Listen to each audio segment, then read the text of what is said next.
Continuamos en la Facultad de Historia en la UNED, en el segundo parcial de Historia Antigua en la Península Ibérica. Tema 14. Actividades económicas en el Reino Visigodo. Consideraciones preliminares. En época visigoda puede decirse que Hispania seguía siendo un país rico, a pesar de que la riqueza minera había decaído bastante y la ciudad y su forma de organización fueron perdiendo empuje. La agricultura aumentó su potencial económico. Las monedas seguían corriendo con prodigalidad y el mismo Estado visigodo se vio en la necesidad de regular las transacciones comerciales, las ventas a plazos y los préstamos a interés. Todo ello valorado en dinero, lo que demuestra una cierta pujanza de la actividad comercial y de la circulación monetaria. La península ibérica constituye un mosaico de regiones diversas y sus tierras tienen unas características físicas y climáticas muy variadas. No todas ellas pueden destinarse al cultivo de la vid, el olivo y los cereales. Además, los rendimientos obtenidos de ellas también eran muy variables. En época visigoda aumentó la cantidad de tierra cultivada, si bien no faltaban tierras baldías dedicadas a pastizales y bosques, aunque estos últimos, salvo en el norte, eran de tipo mediterráneo, muy raros y fáciles de roturar. Asentamiento de los pueblos bárbaros. La llegada de los pueblos bárbaros supuso, en un principio, una sangrienta serie de destrucciones y violencias, pero luego la violencia decayó y los bárbaros invasores acabaron por repartirse la península.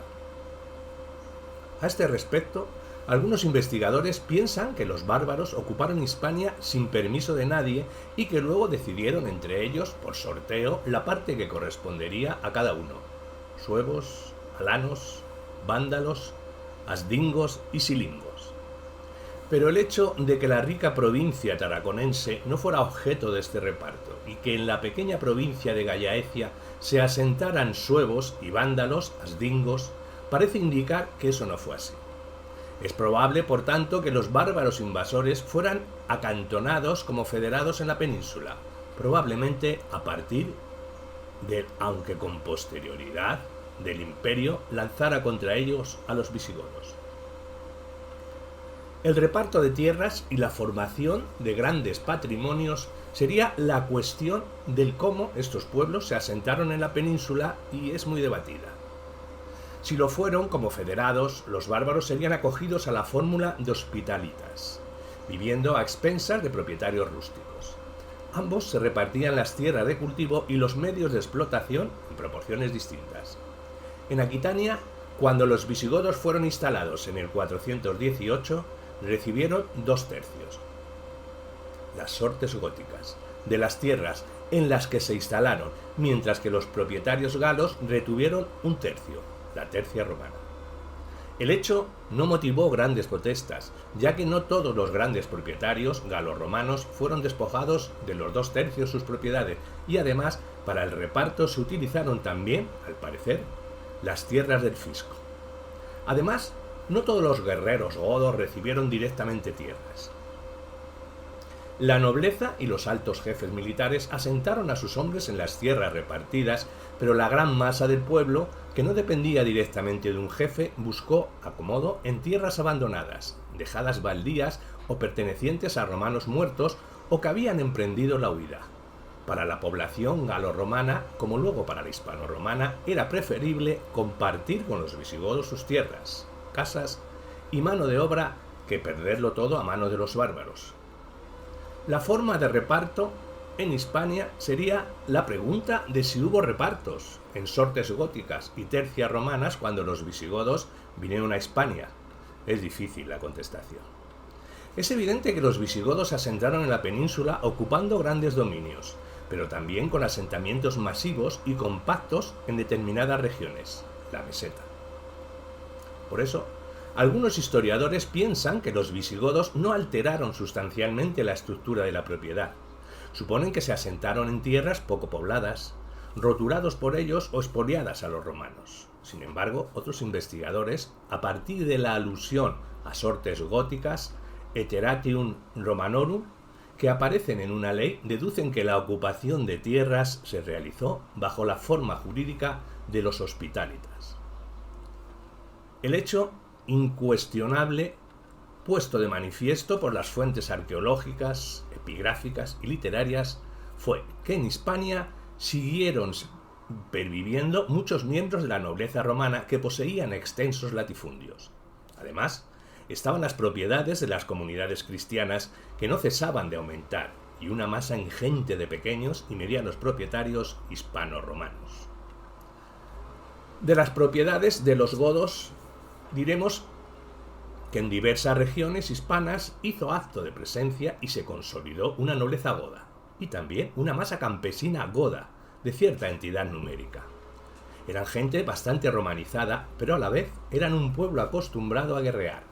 Por ello, no es extraño que los monarcas godos se apoderaran de las tierras del fisco romano, incrementando de manera espectacular su patrimonio, y que la aristocracia militar y señorial hiciera lo mismo adquiriendo o apoderándose de grandes patrimonios. A su vez, la masa campesina goda adquirió o se apoderó de grandes propiedades, construyeron en ellas poblados y dividieron esas tierras en pequeñas y medianas propiedades y las distribuyeron entre sus habitantes.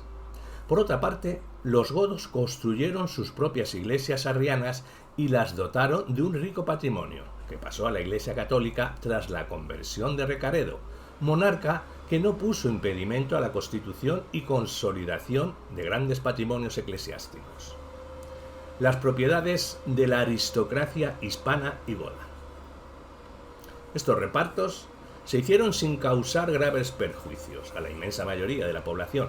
Por otro lado, la proliferación de matrimonios mixtos, legalizados, a partir de Leovigildo y el inevitable acercamiento entre ambas aristocracias hizo que la separación entre godos y romanos se fuera difuminando. La nobleza hispana y goda se mostró muy ambiciosa y deseosa de ampliar desmesuradamente su patrimonio.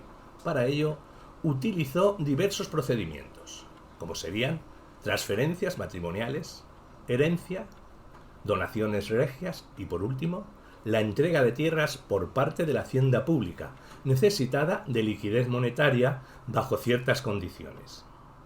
También crecieron, a expensas de la pequeña y mediana propiedad, la creciente presión fiscal y la inseguridad política que llevó a los pequeños propietarios y a muchos trabajadores a vender a sus hijos como esclavos o a convertirse en colonos bajo la protección de un patrón poderoso. De este modo, garantizaban su subsistencia y los grandes propietarios aseguraban el rendimiento de sus propiedades al disponer de mano de obra. Poder económico y político iban muy unidos. Los grandes propietarios civiles y eclesiásticos pretendían imponer en sus predios una justicia privada en detrimento de la pública.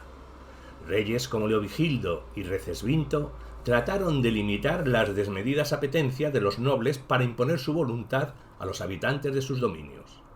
Algunos, como Chindasvinto, favorecieron la fragmentación de los patrimonios mediante disposiciones que buscaban debilitar los mayorazgos e incluso se llegó a la confiscación de patrimonios con la excusa legal del incumplimiento del juramento de fidelidad al rey.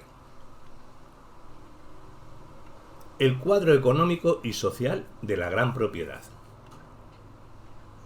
Para la aristocracia visigoda e hispano-romana, sus propiedades agrarias eran la base de su poder económico y social. Estas propiedades eran de extensión variable y la calidad de las tierras, cultivos, clima, también eran diversos, si bien los modos de organización y explotación eran similares a los de la época bajo imperial. En cuanto a los grandes dominios, se dividían en dos partes.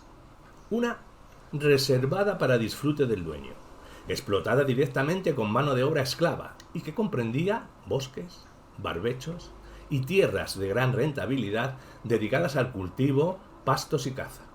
En ellas se encontraba la casa señorial, amplia, espaciosa, levantada en lugar apropiado. En este sector también se encontraban instalaciones agrícolas y artesanales para atender las necesidades de la vida cotidiana del dominio. Y el otro sector, no explotado directamente por el dueño, eran cultivadas por personas con estatutos jurídicos muy diversos, pero con una situación económica y social muy similar. Nombraríamos esclavos, algunos colonos, libertos y trabajadores libres encomendados al dueño. De esta forma, la gran propiedad y el gran dominio constituían una unidad estructural y económica global que se dividía en parcelas de explotación, las sortes. Estas sortes de extensión variable se asignaban a esclavos, colonos, libertos, su obsequio y personas libres, pero con una serie de condiciones que trataban de evitar que pudieran adquirir la plena propiedad de dichas tierras. Las concesiones se hacían por años o a perpetuidad y contemplaban la prestación de determinados servicios, el pago de un canon o ambas cosas a la vez. Mientras el arrendatario cumpliese lo estipulado en el convenio de arriendo, el propietario no podía privarle de los beneficios obtenidos de la parcela encomendada. Al parecer, el canon o renta anual que pagaba el arrendatario era el diezmo del producto bruto. Una vez formada la gran propiedad, podía sufrir variaciones, aumentaba con donaciones, expropiaciones, encomiendas, transferencias matrimoniales y menguaba con confiscaciones, donaciones y sobre todo por el sistema de herencias que repartía el dominio entre los herederos. El gran dominio crecía y disminuía y aunque una parte del mismo se fragmentaba en parcelas y en unidades de cultivo, había otros elementos del mismo que no se dividían. Los bosques y pastizales eran de uso común de los consortes, en proporción a la cantidad de tierra cultivada por cada uno de ellos. Propiedad fundiaria y cultivadores. En la antigüedad tardía, la propiedad agrícola en la península ibérica fue evolucionando paulatinamente. La propiedad agrícola se concentraba en pocas manos, con la consiguiente disminución de la pequeña y mediana propiedad libre. Por consiguiente, en la época visigoda se dan dos tipos de propiedad, la pequeña y mediana, y la gran propiedad heredada del Bajo Imperio que encerraba una mayor complejidad. En el marco jurídico de la gran propiedad existía una parte que el propietario se reservaba y hacía trabajar directamente, en general por medio de esclavos que con sus mujeres e hijos figuraban en los documentos de donación o de venta. El resto de la propiedad se desmembraba en una serie de pequeñas unidades autónomas, denominadas sortes, entregadas para su explotación a gentes de muy diverso estatus jurídico, coloni, ascripti, precaristas, servi, casati, etc. Pero todo ello obligados a donar en beneficio del propietario una serie de rentas en numerario o más corrientemente en especie y con frecuencia una serie de prestaciones de trabajo personal. Los poseedores de sortes de las grandes propiedades tenían ciertos derechos comunitarios e interdependientes, además del individual de cultivar autónomamente su sort o sorte. Tales derechos se referían a la utilización proporcional a las tierras cultivadas de su parcela, de los bosques que permanecían indivisos. También podían utilizar de forma indistinta los terrenos baldíos de las respectivas sortes. La extensión de estas unidades no era fija y estaba en relación con el número de yuntas con que constase el que iba a cultivar. Para conocer la estructura social de la época es importante saber quiénes y de qué condición jurídica y socioeconómica eran los ocupantes de las sortes. Bastante de ellas ocupadas por esclavos, que poseían su pequelium, regulado por las leyes, lo que les diferencia de los de la época clásica, formada por bienes muebles entre los que destacaban aperos y animales de labranza. Otros muchos eran libertos, que permanecían tras su manumisión in obsequio bajo el patrocinio de sus antiguos amos. Corriente tendente a la manumisión, en parte favorecida por la doctrina cristiana de los esclavos, no perjudicaba la estructura de los grandes patrimonios fundiarios ni alteraba la fuerza de trabajo humana de los mismos. También, los sortes podían ser cultivadas por una serie de gentes de condición libre, de los cuales la gran parte de los mismos estaban en situación de encomendación, es decir, a lo largo de estos siglos, frecuentemente, los pequeños campesinos libres se acogieron a una relación de patrocinio, recibiendo un lote de tierras de su señor para su cultivo. A cambio, tenían que dar a su señor el 10% de los frutos obtenidos y a prestaciones de diversa clase. Pero el hecho más destacado es la desaparición prácticamente total de los colonos. Esta desaparición se debió al hecho de que su situación económica a lo largo del siglo V había empeorado, llegando a confundirse con los simples esclavos, con los que habrían pasado a formar una única entidad jurídica. En definitiva, se tiende a la homogenización jurídica, bajo el estatus de esclavo, de todos los campesinos dependientes que trabajaban en las grandes propiedades hispano-visigodas. Un hecho a tener en cuenta y muy importante es que con gran frecuencia los grandes patrimonios fundiarios se encontraban muy dispersos, no formando en absoluto bloques unitarios. Esto explica que junto a la gran villa aislada proliferen también aldeas, donde habitaban campesinos dependientes de varios señores, cuyas tierras se encuentran entremezcladas en torno a la aldea. Dicha dispersión se explica por la práctica en los patrimonios laicos de las divisiones entre herederos. Por otra parte, en esta época también siguió existiendo la pequeña propiedad fundiaria libre. Ahora bien, el rasgo histórico a señalar es la tendencia imparable a la disminución de la propiedad pequeña en beneficio de la gran propiedad, pasando sus antiguos propietarios a la situación de campesinos dependientes. El proceso, que había comenzado en el siglo IV, se aceleró a consecuencia de la alta presión fiscal y de la inestabilidad política. De esta forma, el campesino, al convertirse en encomendado, bajo el patrocinio de un rico propietario, se aseguraba, en época de hambrunas y calamidades de todo tipo, un trozo de tierra que le permitiese subsistir y cierta protección frente a la enorme presión fiscal por parte del Estado y ante los avatares políticos. Técnicas agrarias y tipos de cultivos. Tratamiento de las tierras de cultivo. En la época visigoda no se producen innovaciones técnicas importantes en las explotaciones agrarias, pero sí se produjo un aumento importante de las tierras cultivadas. Cultivo de terrenos yermos, roturación de masas boscosas.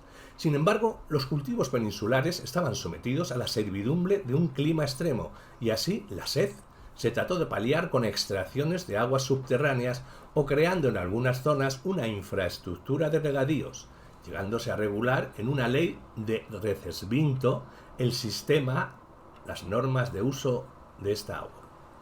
Otro reto importante era el mantenimiento de la capacidad de producción de la tierra, procurando la regeneración de los campos con técnicas como la quema de rastrojos, el abonado de los campos con estiércol, la rotación de cultivos compensatorios o la práctica del barbecho.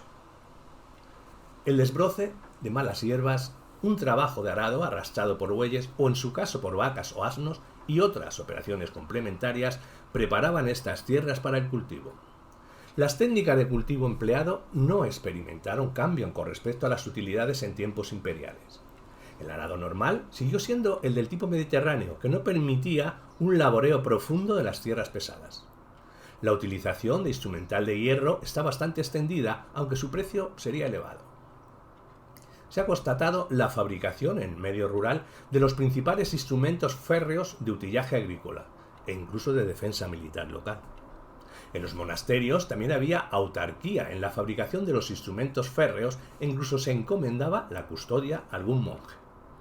En determinadas zonas de la península, Levante y Valle del Guadalquivir, existían complicados sistemas de irrigación. Las leyes visigodas e Isidoro de Sevilla señalan la existencia de redes de acequias y canales y la regulación de su aprovechamiento. También documentan instrumentos para conseguir la elevación del agua desde el curso de los ríos o desde los pozos. La ciconia, o típico saduf egipcio, la rota, rueda de cangilones o noria. Un hecho a destacar es el uso generalizado de los molinos de agua en la península. Los únicos métodos de mejora de la tierra conocidos eran el barbecho y el abono animal, lo que implica unos niveles de rendimiento muy bajos, casi de subsistencia. Este bajo nivel productivo, solo aumentable con roturaciones ante cualquier incremento demográfico, explica la frecuencia de hambrunas, si además se añade periódicas plagas de langosta desde la segunda mitad del siglo VI en zonas orientales de la meseta inferior, como el azote de la terrible peste bubónica, en el año 409 al 550 y siguientes, y fines del VII y principio del VIII, que daría como resultado una drástica reducción no sólo del potencial demográfico humano, sino también de la cabaña ganadera.